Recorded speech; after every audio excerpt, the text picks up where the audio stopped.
Nilikuwa naangalia haya maigizo haya ya Wakatoliki wamekwenda kumshtaki Father Kitima.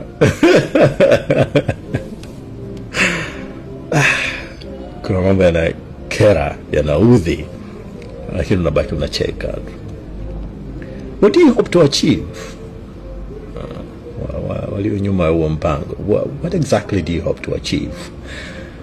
Kwamba atafukuzwa kazi?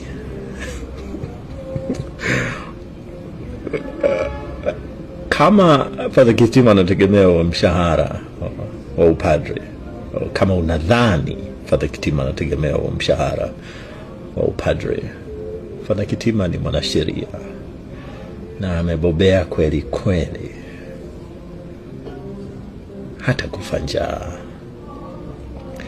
Kama kuhusu kumtumikia Mungu, kwamba akaondolewa hiyo title ya upadre, Father Kitima anaweza kutembea kutoka hapo Kurasini akaenda kwa madereva wa malori hapo bandarini, akazungumza nao kama Mungu anawapenda, Mungu anawajali, akawaombea bila title yoyote ile, na bado akawa anamtumikia Mungu.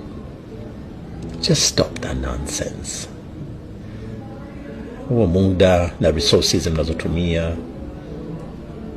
kwa nini msiwape haki watu waliodhulumiwa?